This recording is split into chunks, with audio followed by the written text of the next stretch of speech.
Hello, स्वागत है दोस्तों आप सबका हमारे चैनल स्टडी विद कैलाश में। दोस्तों आज हम जीव विज्ञान के प्रश्नों की श्रृंखला लेकर आए हैं जो कि आने वाले एग्ज़ाम की दृष्टि से बेहद उपयोगी हैं। दोस्तों ये प्रश्न हमें आने वाले एग्ज़ाम में ज़रूर देखने को मिलेंगे। तो आइए दोस्तों शुरू करते हैं आज का जीव विज्ञान के प्रश्न। ये सभी क्वेश्चन दोस्तों वन लाइनर क्वेश्चन हैं। तो देखते हैं दोस्तों पहला क्वेश्चन क्या है। जीव विज्ञान शब्द का प्रयोग सर्वप्रथम किसने किया था? तो इसका उत्तर होगा दोस्तों लैमार्क और ट्रेविरेनस। लैमार्क और ट्रेविरेनस नामक दोनों वैज्ञानिकों ने मिलकर जीव विज्ञान शब्द को दिया था। अगला क्वेश्चन है दोस्तों जीव विज्ञान का जनक किसे माना जाता है? तो इसका आंसर है अरस्तु को। अगला क्वेश्चन है दोस्तों जंतु विज्ञान का जनक किसे कहा जाता है? तो इसका भी आंसर होगा अरस्तु।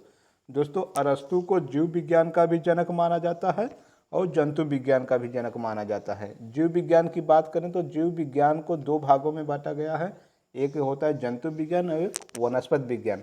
तो जीव विज्ञान और जंतु विज्ञान दोनों का पिता या जनक अरस्तु को माना जाता है, वहीं वनस्पति विज्ञान का जनक थियोफ्रेस्टस को माना जाता है। अगला क्वेश्चन देखिए दोस्तों वनस्पति विज्ञान के जनक कहे जाते हैं? तो इसका आंसर है थियोफ्रेस्टस। अगला क्वेश्चन देखिए दोस्तों चिकित्सा शास्त्र का जनक किसे कहा जाता है? तो इसका आंसर है हिप्पोक्रेटस। अगला क्वेश्चन बॉटनी शब्द की उत्पत्ति किस भाषा के शब्द से हुई है? तो इसका आंसर है ग्रीक। ग्रीक भाषा के शब्द से बॉटनी शब्द की उत्पत्ति हुई है। बॉटनी का हिंदी में अर्थ होता है वनस्पति शास्त्र या वनस्पति विज्ञान। अगला क्वेश्चन देखिए दोस्तों हिस्टोरिया प्लांटेरम पुस्तक के लेखक कौन है? तो इसका आंसर होगा थियोफ्रेस्टस। थियोफ्रेस्टस की किताब का नाम है हिस्टोरिया प्लांटेरम और थियोफ्रेस्टस को वनस्पति विज्ञान का जनक भी माना जाता है। अगला क्वेश्चन देखिए दोस्तों चिकित्सा शास्त्र के विद्यार्थियों को किसकी शपथ दिलाई जाती है? तो इसका आंसर होगा हिप्पोक्रेटस। चिकित्सा शास्त्र के विद्यार्थियों को हिप्पोक्रेटस की शपथ दिलाई जाती है। अगला क्वेश्चन फाइकोलॉजी में किसका अध्ययन किया जाता है? तो इसका आंसर होगा शैवाल अर्थात आलगी जो काई होते हैं इनका अध्ययन फाइकोलॉजी शाखा के अंतर्गत किया जाता है। अगला क्वेश्चन दोस्तों पर्यावरण का अध्ययन जीव विज्ञान की किस शाखा के अंतर्गत किया जाता है? इसका आंसर होगा पारिस्थितिकी विज्ञान।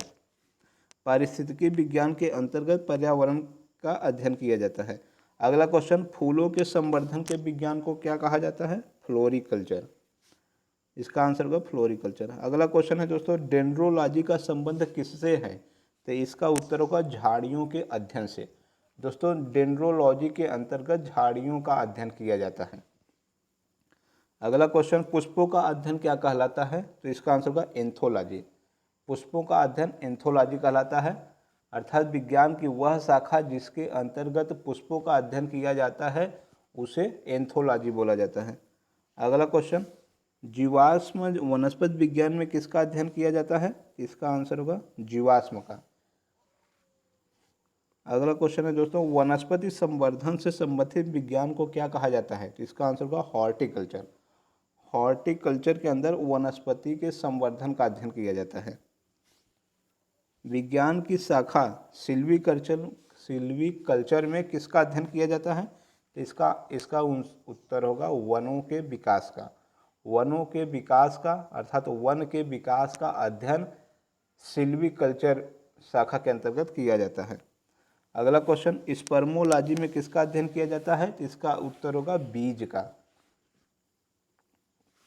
अगला क्वेश्चन दोस्तों एग्रोस्टोलॉजी में किसका अध्ययन किया जाता है? तो इसका उत्तर होगा घासों का। घासों का अध्ययन एग्रोस्टोलॉजी के अंतर्गत किया जाता है। पीडोलॉजी में किसका अध्ययन किया जाता है? तो इसका उत्तर होगा मृदा का अर्थात भूमि का। मृदा का अध्ययन पीडोलॉजी के अंतर्गत किया जाता है।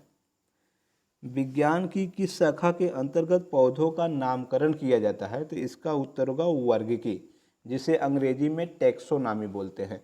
दोस्तों टैक्सोनॉमी का पिता कैरोलस लिनियस को बोला जाता है और इस शाखा के अंतर्गत पौधों का नामकरण किया जाता है अर्थात उनके फाइलम उनका जीनस उनका स्पीसीज इत्यादि इस सब कैटेगरी में उनको बांटा जाता है जो कि